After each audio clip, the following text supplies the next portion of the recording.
I know you always tell me I'm doing too much.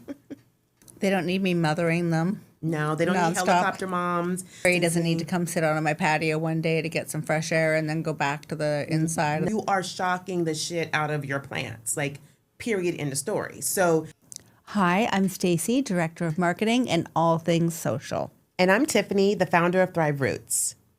Welcome to Soil and Sips. Grab yourself a drink, because apparently we need to have a conversation. Where we talk about plants, drink things, and gently tell you you're doing too much. Heavy on the gentle, Tiffany. Debatable, Stace. It's the soil. It's always the soil.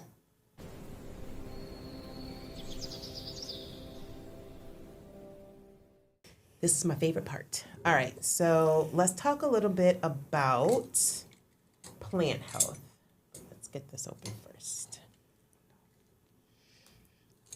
All right, so the best day and the best time to work on your plants and talk to your plants is with a drink. We all know this is true. My plants need so much work.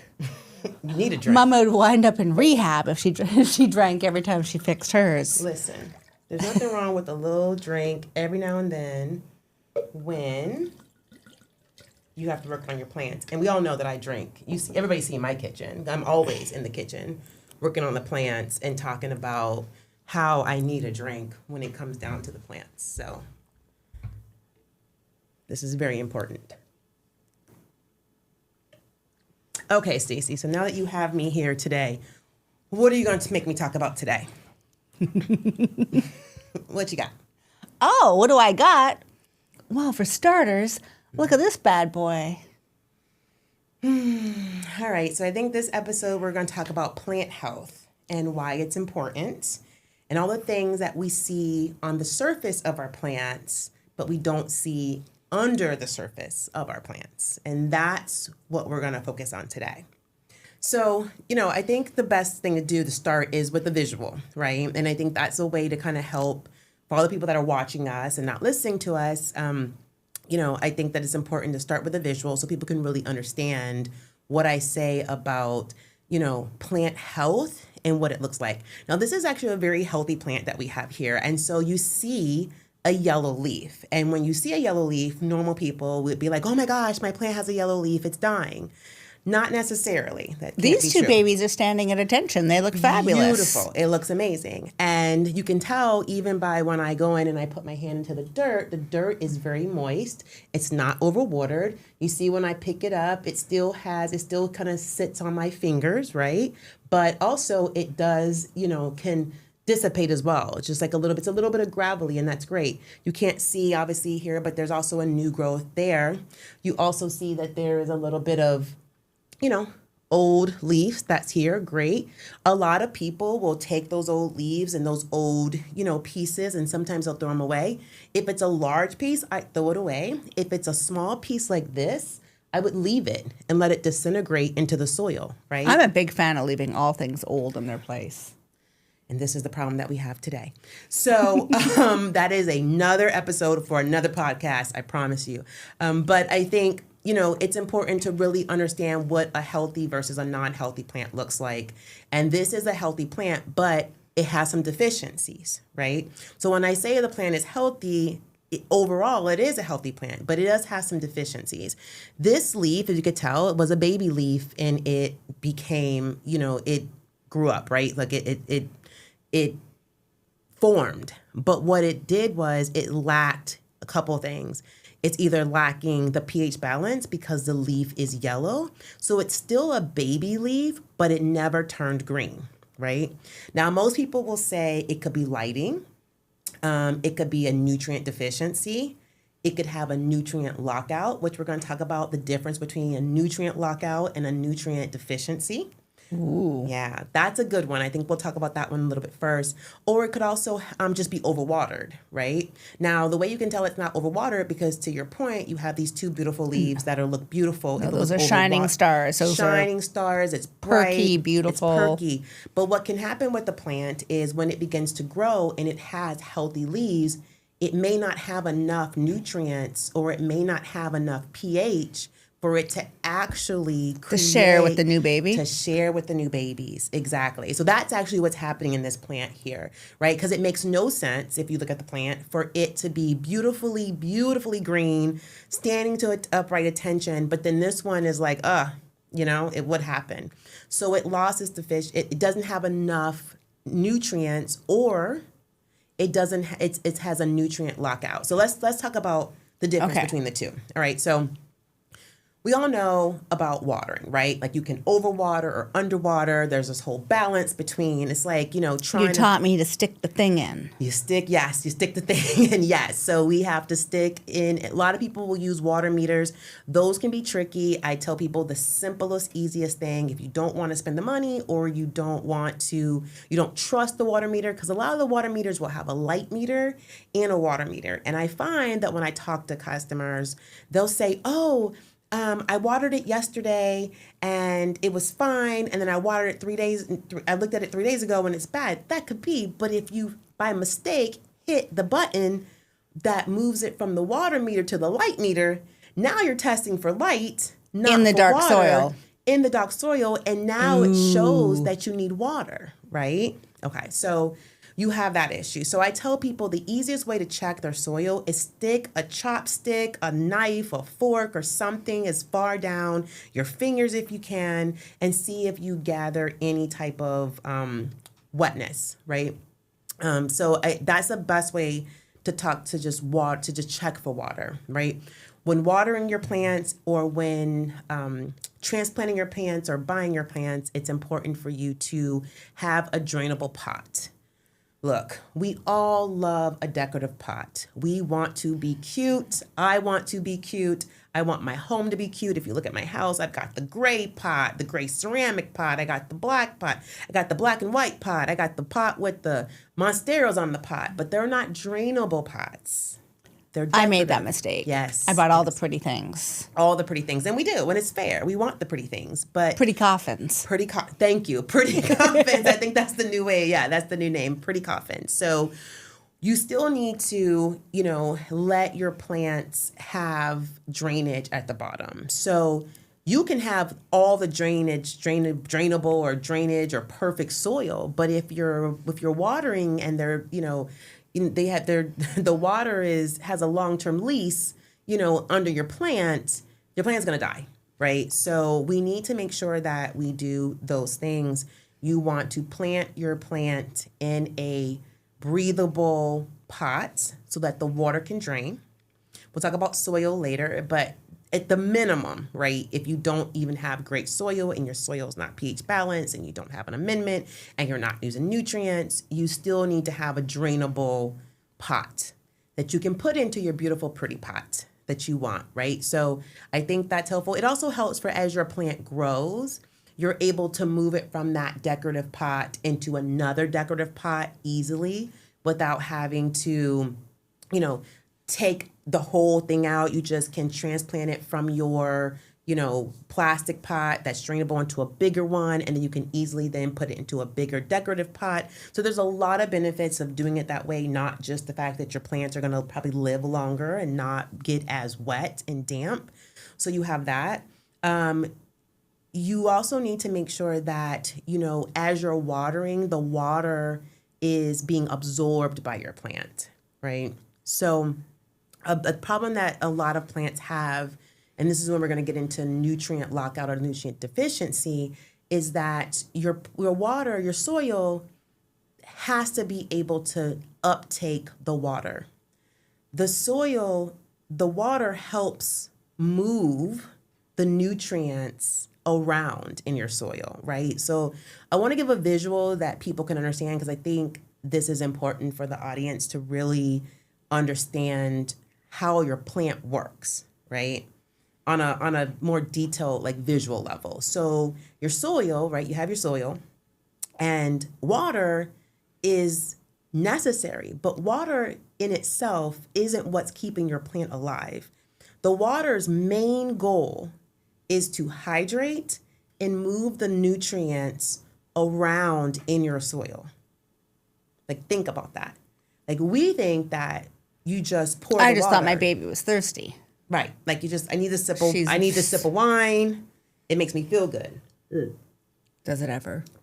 Different, right? Your soil is what's keeping your plant alive, right? It is the nervous system. It's the nervous system. It's the everything for your plant, right? It's not the water. Sunlight. It's not just the sunlight, right? It's the soil. So what happens is the water is used to transport the nutrients along in your soil. If you have nutrients in your soil and you water it, it works, right? You can move the soil around, the nutrients around, and it goes into the roots, right? It fuels the roots, it moistens and hydrates the roots so they can uptake the nutrients in the soil. If you have a nutrient deficiency, is where you need fertilizer, right? Fertilizer helps feed the plant, right? Like we feed it's food for us, right? Without food and all the things, like it wouldn't work. So food and the fertilizer is what that does. So now you have a nutrient deficiency. So you think to yourself, I need food. And then you could go and buy all the best nutrients. You can buy them. You can do all the organic ones. And please, bananas is not a nutrient, but we'll talk about that later. But you can buy and add as much NPK fertilizer to your plant. But if your plant has a nutrient lockout, which is very different than a nutrient deficiency, all the fertilizer, all the water in the world is not going to help your plant. Oh, like when my plants get compact soil and it's just one Yes. giant block around those roots. Yes. And then you Ain't nothing getting through that. No, and you suffocate your roots, right? So your roots are suffocating.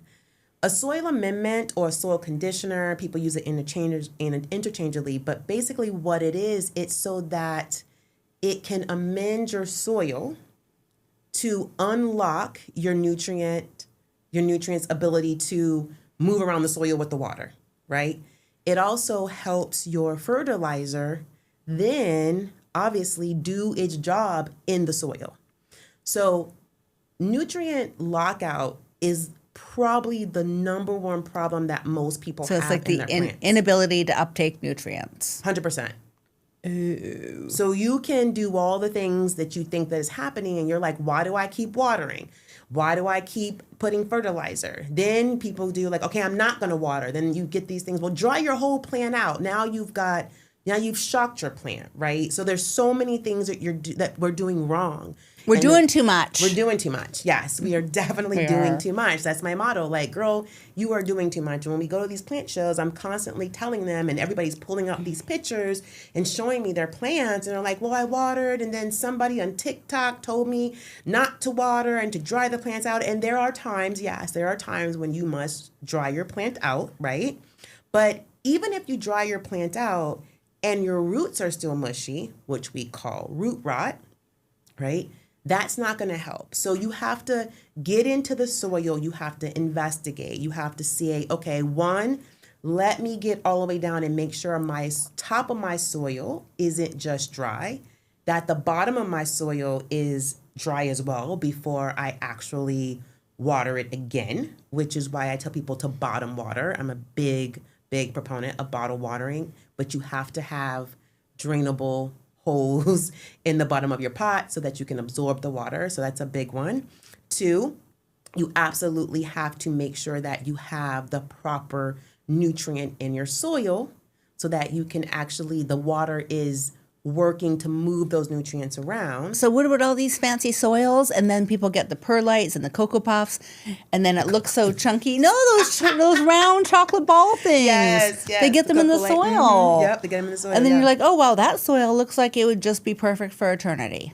This is what I think. I'm just missing out on this fancy soil. Yes. Well, look, I think that does the soil have nutrients already in it, right? So just because the soil looks pretty doesn't mean it's nutrient filled, right? So that's your point. Just like me. Like I look Pretty as hell, but lacking all the nutrients. All the nutrients, right? Like we all do it, and I think that's a big part too. Like we're so cosmetic focused, and we're like that in our own lives, right? So if you look at us just in myself, I'm like, oh, I want pretty skin and I want, flawless skin and but like it comes from the inside. So we have an industry full of topical products that we all put on our faces, creams and gels and all the things, but ultimately it starts inside. And that's the same with the plant. With it our starts plant inside. babies. Yeah. So, Pumpkin. this one just doesn't have enough. And how do you know that? You don't, right? Unless you have a pH, ability to check the pH of your soil, you're normally not going to know, right? And that's why, just like it's important, it's like we don't go around checking every day our B12 in our body, right? We don't go around checking every day if we have vitamin C and vitamin D. But most supplements, you take them to make sure you have them. And that's why a soil amendment is important, to make sure that you have those types of nutrients in there. Also, too, I find a lot of people will throw away their soil. So they'll get a dead plant. Blows my mind. I have seen so many, you've sent them to me, so many people throw away amazing plants. Drives me, every time I see it, drives me nuts. I mean, I don't understand it. And then it's like they throw the whole plant away. Well, unless there's a problem with the soil, and I don't mean go bake your soil, and we'll talk about that again later, but you can revive that soil with the proper amending.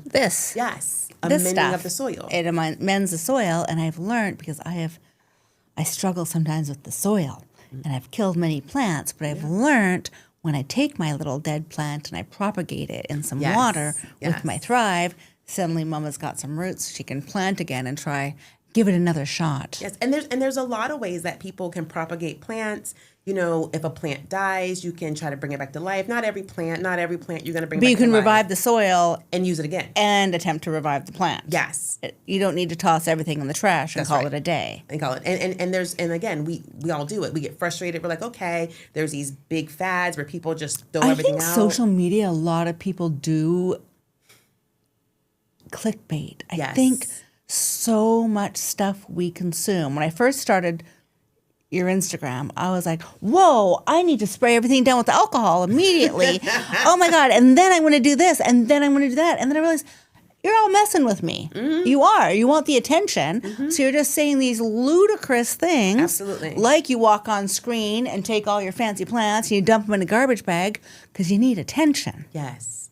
That's a huge part of it. It's not educational information, right? I mean, just think about this. Okay, if you really think about it, and everybody, most people either live or have lived in their point of time in a place where there's plants outside, right? There's plants outside. They're beautiful. I mean, I live in Florida. I'm here in Tulum. You're in Tulum. You walk around and you're like, there are beautiful, beautiful They taunt plants. me daily. Every time I step outside my house, I'm like, oh, look at these suckers. Beautiful plants, right? Showing off. Question that I have is, where's the fertilizer truck, right? Like, where's the fertilizer truck driving around every week, every month, however many times we think we're supposed to fertilize our plants? And again, I'm not saying fertilizer is not a thing, because there are natural fertilizers. But it's always outside. the go-to. But it's always the go-to. It's always the go-to. And our plants are being fertilized outside, but in a different organic way. It's just that blue shit has a big budget. It has a budget. and look, I think for some people it'll work, but not for everything. Also, as well, and not for every plant. And not for every plant. Larry in the corner might not need it. Larry in the corner needs some light. He needs water to make Larry sure loves light. Yeah, to make sure the nutrients will roam actually go around the plant, to go in the soil. Another thing that I find that's very interesting when I talk soil to people is that they don't think about it. They're like, oh. No, because we bought the soil. Mm-hmm. And we did what the girl on Instagram did when we added the Cocoa Puffs. Yes. And then we added the little white things, and then our soil looks beautiful. Yeah. And we're like, oh, we did it. Mm-hmm. We did our job with the soil. It's done. That's all we needed to do. Exactly. But it's not. And I think I just think it's important to understand that it's a holistic thing.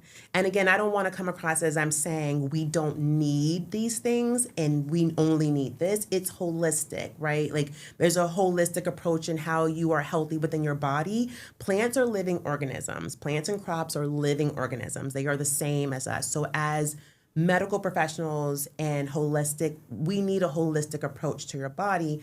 You need a holistic approach to how you treat your plant. So I think that's an important part of what I don't want to misguide our followers. It's not a one and done. It's not a one and done. You need all those things, but be careful not to overdo. You're missing and you're overdoing a lot of steps. You're doing too much. And I think that's that's one of the slogans on our podcast is that you are doing too much, seriously.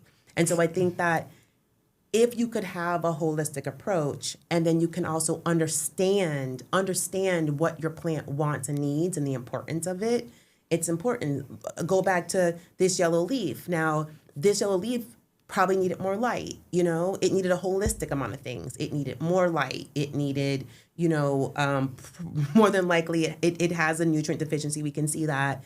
Or it has a nutrient lockout. I'm not going to know that, Now, I would know that if you got in there. If I got in there and really, we can do that at my house. Yes. But even that's hard sometimes, you just don't know. So that's why you need to just do all Oh, no, I think my house you'll be able to tell. Your house is easy to tell. It's dry and a mess. But other than that, yeah, we're good. Okay. So about this holistic approach, what all is included in this holistic overall care?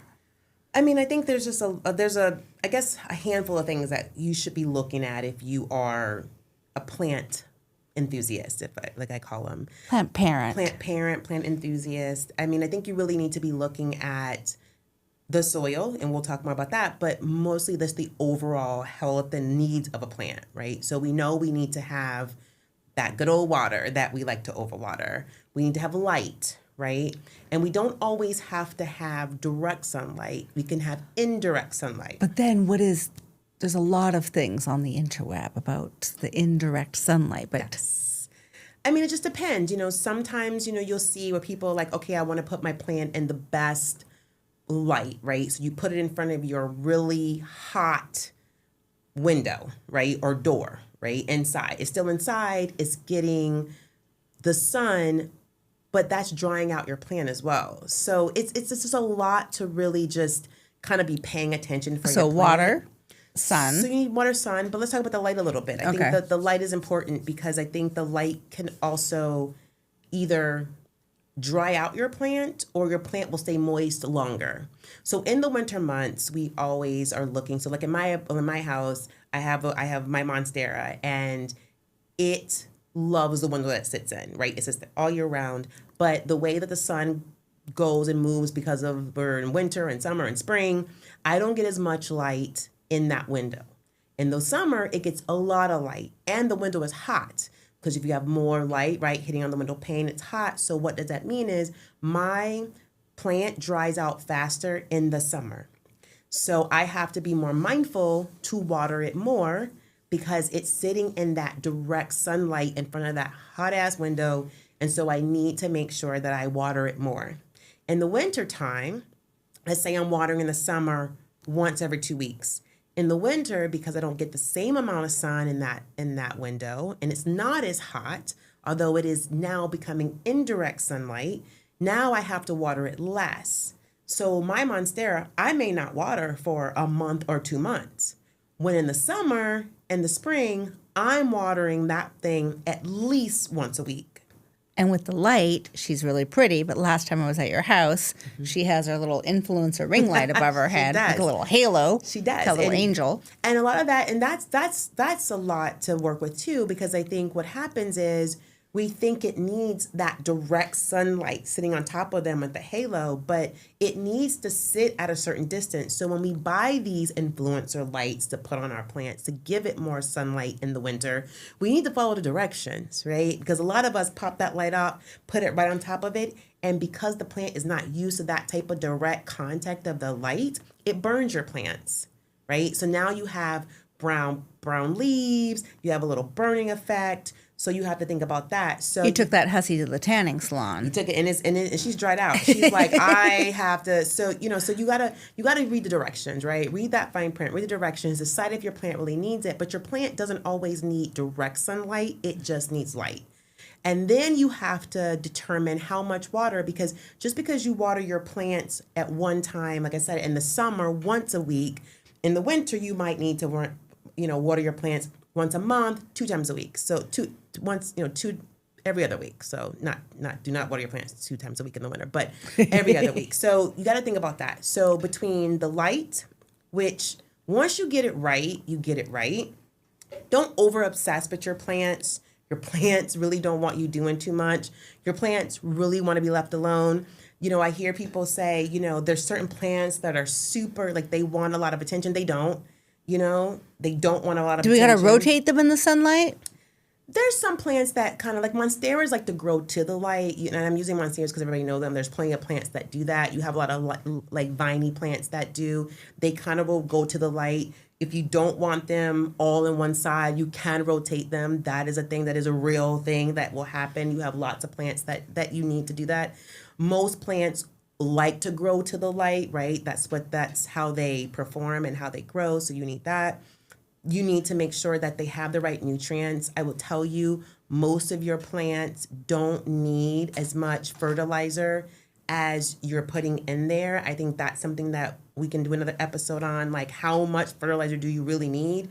How much NPK? Do we even know what NPK means? That's a different one, but I think that's important. And then obviously just understanding the health of your soil. And people, just please, I'm begging you to just, if you're gonna water them, let the water drain. You need drainable pots at all times. I concur. Yes, and please water underwater, not top water, because you just so you know, like more than likely the top of your plant's soil are going to be drier than normal than in the roots, like we've said before. So if you touch the top of your soil and it's dry, it does not mean that your plants are dry.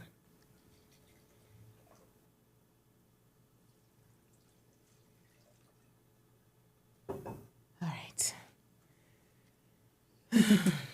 I need wine for these topics, Stacy, for sure. I know I make you drink. For sure. As a proud plant parent, I know you always tell me I'm doing too much. It's a common phrase. Yes. And then I'm always like respectfully, like, stop. Look, I think, we baby our plants too much. And I think that's an important topic to talk about because we're constantly doing too much. First of all, plants are like children. They like consistency. I see every time, there's like a TikTok video or an Instagram video. And look, I'm not trying to, rain on anyone's parade. No, I'm not trying to do that. But I do think there is, like you said, a lot of things that go on the clickbait, right? And so every time someone comes out with a new idea or a new thought or something they saw or something they made up, we all go about changing our routine. And look, we care for our babies, it's like your children. You care for your children. So whatever you think you're going to do to make them better or make them thrive, you're going to try it, right? So I'm not, dissing it, but I'm saying consistency is key. Your plants like consistency. Every time, you see something on TikTok or Instagram or just out there, don't change your routine. If it's not broke, don't fix it. It's a common theme that my mother has told me and my grandmother for decades, right? Like if it's working, leave it be. We all are trying to find new and better ways, but sometimes, you shock your plant, and that is a real thing. But then IKEA dropped all those fancy new pots. You want me to stay consistent with what I was in, or do you want me to like upgrade to something snazzier? I mean, I think the constant repotting is a way that your plants get transplant shock. It's a huge part of plants, the disruption in the plant. And so look, there's always a time, hopefully, that you can change and get that fancy IKEA pot, right? There's beautiful. I never thought we'd use the word fancy and IKEA in the same words, but it's true. They did have quite the upgrade. They came up. I mean, they did. IKEA has come up with the plants, right? Their plants are beautiful. If you go in back to the soil, their soil is amazing. When I'm in IKEA, and I love to go out IKEA, I go in there and I'm checking out their plants and I'm trying desperately not to buy a plant, but their soil is amazing. They definitely use a soil amendment wherever they're getting their plants from. I mean, the plants are beautiful, and their decorative pots are amazing too. But there's a time and place and when you need to change your pot. Hopefully, if you're doing all the right things, you need to change the size of your pot. That's a beautiful time to change your pots, right? Not just because you found this beautiful pot. And I will say this, if you are potting your plants in the plastic pots, or the reusable pots, even there's fabric ones, if you want to go organic, there's fabric pots you can use. Those are able to move from, your designer or beautiful decorative pot into another beautiful decorative pot. Now, I know IKEA has those, and a lot of other people have those. They also have the self-watering pots.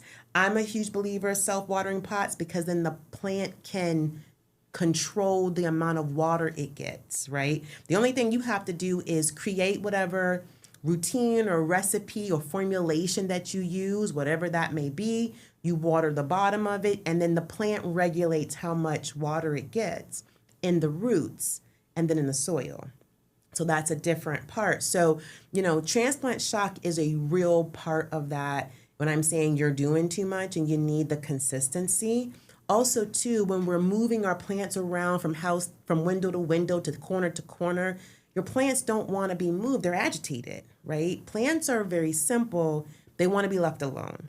And so I think if we can stop babying our plants and stop giving them too much attention, your plants on top of you doing all the right things and the soil, because we say it's always the soil, I think your plants are going to have a better chance of surviving, is what we call thriving. They don't need me mothering them. No, they don't need Nonstop. helicopter moms. The plants don't need helicopter moms. They really just need, like I said, consistency. Larry doesn't need to come sit out on my patio one day to get some fresh air and then go back to the inside. And No, then back that. Oh my gosh, that's a big one. People do that. I see it's a that all the beautiful time. day. Larry should go outside. Get some day, and then I get that you see it. You're like, okay, well now you just took them from the inside environment to the humidity environment outside. That's a big deal. And you can put them inside back into the house. Like, you are shocking the shit out of your plants. Like, period, in the story. So, also too, I love when I see people, they'll like drench the plant in the shower. Like, and then shake it. And then the other day I saw them shaking it. They were like, your plants are used to wind and outdoor elements, so shake your plants. And they had them in the shower, like, woo! Like giving it the full rainforest experience. It's not a thing. It's really not a thing. And if your plants are not used to being outside in that environment, you just introduce an environment that they have no idea of how to even react, right? And so it's just amazing. And like I said, our next episode we'll talk about, things that people do that I am always like, make it make sense, because I don't really understand it. But again, it's just like, we're getting inundated with information. We are getting so many things. These clips go viral. And again, I love it. I love that people are getting the exposure. But people, let's use some common sense on what makes sense for your plants, because those are not it. For more plant care that makes sense, follow our socials below.